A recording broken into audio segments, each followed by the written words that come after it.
Hey everybody, I am driving home in Omaha after the curfew. We were protesting tonight and trying to be there to de-escalate with our young people.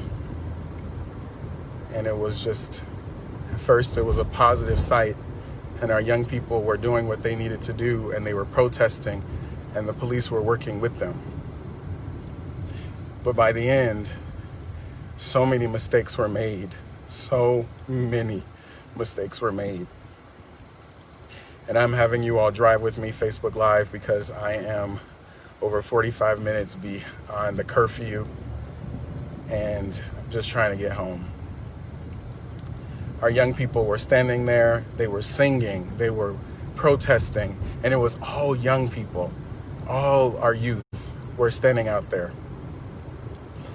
We had talked to the police chief. Scott and I told the police chief, we are here, or the deputy police, we are here to help de-escalate. We're here as clergy to stand in the gap between the young people and you all. We don't want anybody to be hurt. All night, Scott and I spent our time talking down young people, trying to de-escalate things. I spent tonight hugging my brothers and telling them it's okay, and to not put their bodies in harm's way. The police warned them multiple times, it's past curfew, it's past curfew. And they were just passionate, trying to use their civil right, trying to use their voice to stand up for people, to stand up for lives that were mercilessly taken. And even then, they asked the police to kneel, and so many officers kneeled, so many of the military kneeled, and everything was positive. As we were getting closer to 8, then it was 8:10, then it was 8:15, they started to tell people, okay, you have to leave, you have to leave. And I saw the police getting themselves together, getting their gas together, getting the rubber bullets together. And then they started to tell people that they should head a particular direction. And Scott and I used our voices to tell folks, please leave. I went up to my brown brothers and sisters and told them, tonight is not the night to risk your body. Tonight is not the night to risk your life. Tonight you get to be free, even if it's just for the night, to be able to go home. So as people started exiting towards their way home, one foolish person, just one, decided to throw a water bottle. And I have to be honest, it was almost as if the police were ready. They were ready for something. And then all of a sudden started firing into the crowd with rubber bullets of people that they told to go that way, of people that Scott and I had told go that way towards safety. So we started running towards that way, asking the officers to please stop shooting. You told them that they could go that way. You told them that they could be free that way, that they could get home safely. Then an officer backed his car up, and they're continuing for one individual. All those other young people were not violently doing anything. All those other young people were not doing anything inappropriate. They were leaving as they were instructed, and because of one person with a water bottle, they started firing shots of rubber bullets. One young man, they could have fired in his back at least 7 times. I'm sorry, I believe in de-escalation, but you do not have to fire a rubber bullet into someone's back 7 times in order to get their attention. They're teenagers, a lot of them. A lot of them were in their early 20s. They're trying to practice their right of freedom. 7 rubber bullets was too much. Then the gas started. We told them, we've been here all night. We've been here working with you. We've been here standing between these young people and you all as police. We've used our own bodies as a resource to stop things from happening. And then one of the officers had the nerve to say to us, well, you're beyond the curfew. We tried to reason with him. No, we have been here helping you. The deputy police chief knows we've been here. We've introduced ourselves to every officer. We've introduced ourselves to the military people that are here. We have been working with you. And the snide remark we get from the officer is, well, you should have been gone at 8 o'clock. You have now violated the curfew. So then we start exiting in the direction that they're telling us, you have to go this way. Get out of the street. were begging them, please let people be free, even backing up a little bit earlier, even when they started, before they started shooting at people with rubber bullets, before they started putting gas towards people. They surrounded them. There was no way for those young people to get out. There was no way for them to get out. You can sit up and talk about, well, they were being disobedient, but you blocked them in. We had to scream from the top of our lungs, let them out, let them out, let them out, in order for young people to even be able to get out of the section. Finally, the officers moved in just a little bit of space to let people get out.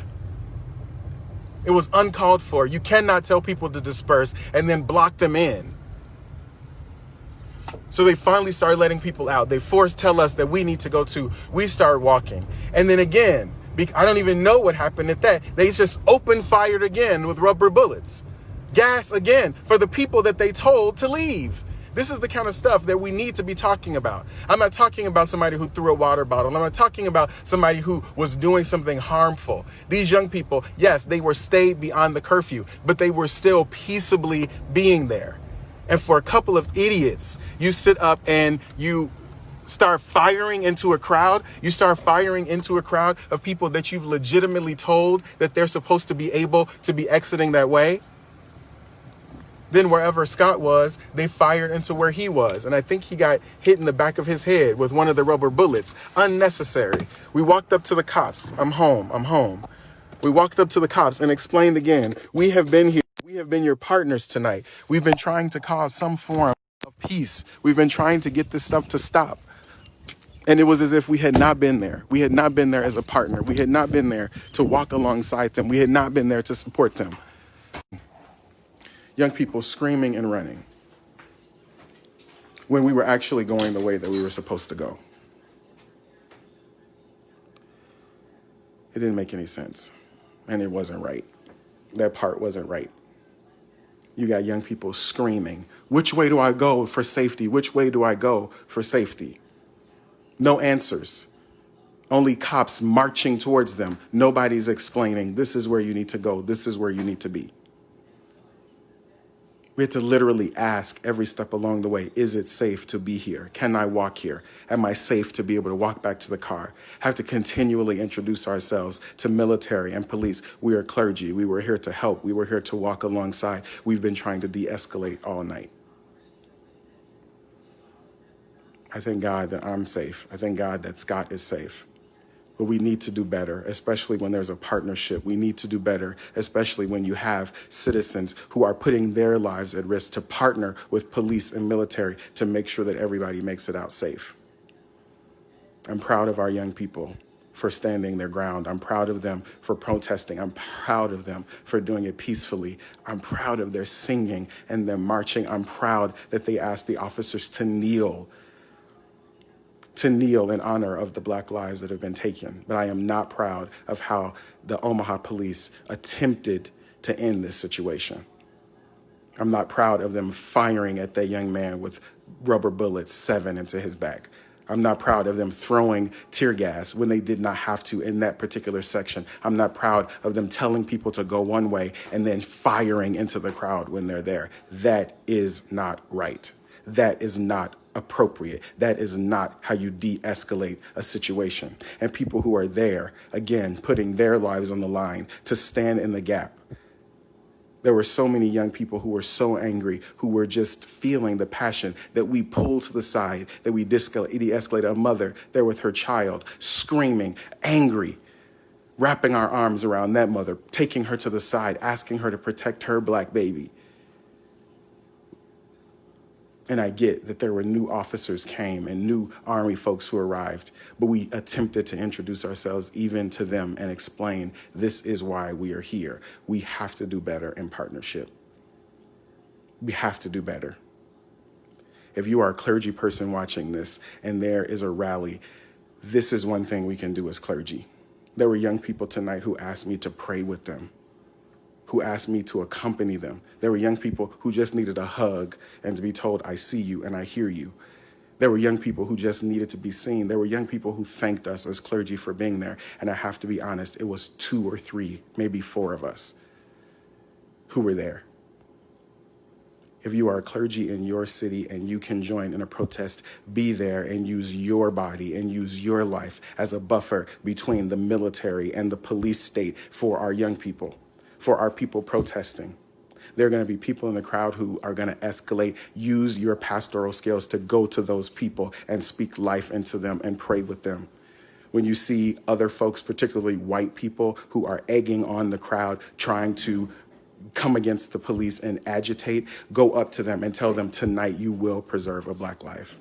You will not put black lives in danger. You will not get a black or a brown body killed because you have all of a sudden felt your royal oats with a cop. That is what we can do as clergy. I'm sorry, I could give apologetics and excuses, but if you are a pastor or any sort of faith leader, praying is not going to be enough. Preaching in your pulpit on a Sunday is not going to be enough. Your Facebook living every night is not going to be enough. You have to find your way to be in the movement. If you're talking about it's about people's lives, it's about your ministry, I'm going to tell you tonight has been more ministry than I've ever had preaching in a pulpit. Tonight has been more ministry than any other thing I've ever thought I was doing on a stage in front of people inside of four walls. They need us. They need us to be standing there, to be standing in the gap, to be, again, using our bodies as a buffer. Sometimes it was just to talk to the cops and say, hey, you're doing the best you can right now. Thanks for protecting a life. Thanks for not shooting somebody unnecessarily. Thanks for paying attention to the pain that are in these young people. Thanks for acknowledging their humanity. As pastors, we can do that. If you can get up and preach a sermon on a Sunday, then you can get up and stand in the gap for some young people with the police and help de-escalate the situation. Again, I am so grateful for each of you for watching me get home. I'm so grateful for those who've been praying for me throughout the day. Scott Jones, if you're watching this, we may not agree on everything all the time, but I would tell you, you were my brother tonight. You were my brother every single step of the way. As two pastors in the Nebraska conference of the UCC, we held each other down. You had my back, I had your back, and we did it. Love you all. Pray for our young people. Pray for the city of Omaha. Pray for the city of, Minneapolis and St. Paul. Pray for Atlanta. Pray for Detroit. Pray for Chicago. Pray for LA. Pray for New York. Pray for every place where black and brown bodies are standing up because we've had enough.